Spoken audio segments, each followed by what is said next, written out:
Tomato দিয়ে কিন্তু আমরা অনেক কিছু তৈরি করে থাকি, যেমন টমেটোর সস করি, অথবা টমেটোর খাট্টা করি, টমেটোর টক করি, বিভিন্ন রকম জিনিস করি। কিন্তু আজকের রেসিপি হলো টমেটোর আচার। হ্যালো এভরিওয়ান, আসসালামু আলাইকুম। শিম্পুস কিচেন থেকে আমি শিম্পু। আজকে খুবই মজার টমেটোর আচারের রেসিপি নিয়ে চলে এসেছি।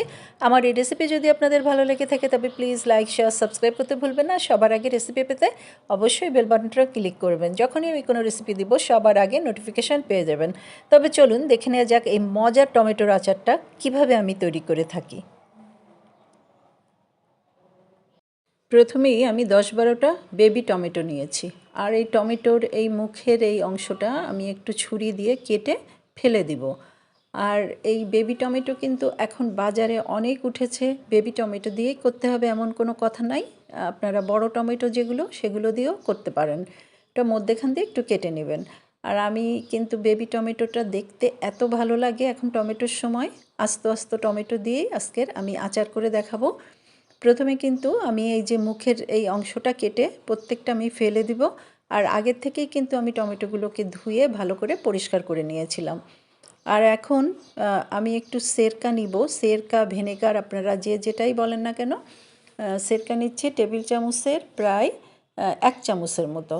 আর হচ্ছে পানিও 1 চামচের মতো দিয়ে ভালো করে সেরকার পানিটা মিশিয়ে একপাশে আমি সরিয়ে রাখছি। এখন একটা প্যান নিয়েছি, প্যান নিয়ে সেরকা আর যে পানিটা মিশিয়ে রেখেছিলাম সেটা প্রথমে দিয়ে দিলাম। আর এখানে 1 পিস দারচিনি আর কয়েকটা স্লাইস আদা আর শুকনা মরিচ দিয়েছি। 3-4টা শুকনা মরিচটাও আপনারা আপনাদের পছন্দ মতো কম বেশি করে নিতে পারেন। আর এখন যে টমেটোগুলো কেটে রেখেছিলাম সেই টমেটোগুলো দিয়ে এখন ঢেকে দিলাম ভালোভাবে। যখন সিদ্ধ হয়ে গিয়েছে তখন আমি এখানে 1/3 কাপ চিনি দিয়ে দিচ্ছি। আর 1/3 কাপ চিনি দেওয়ার পরে এটাকেও আবার আমি একটু ঢেকে রেখে দিব। আর এটা খুব বেশি কিন্তু নাড়ানাড়ি করবেন না, তাহলে টমেটোটা ভেঙে যাবে। আমি চেষ্টা করছি একটু আস্ত আস্ত টমেটো থাকলে কিন্তু দেখতেও ভালো লাগে আর খেতেও মজা লাগে। আর এখন আবারও ঢেকে দিচ্ছি, চিনিটা ভালোভাবে যেন গলে একদম মিশে যায় টমেটোর সাথে। আর চিনির পানিটা কিন্তু একদম সুন্দরভাবে মিশে গিয়েছে। আর এখানে কোনো রকম চামচ ব্যবহার করবেন না। এখন হালকা করে আমি কিন্তু একটু নাড়িয়ে দিচ্ছি। এই অবস্থায় আমি কিন্তু একদম মৃদু আছে এই আচারটা কিন্তু করতে হবে। আর আঁচটা কিন্তু একদম মৃদু আঁচ আছে। এই অবস্থা আমি এখন বন্ধ করে রাখবো।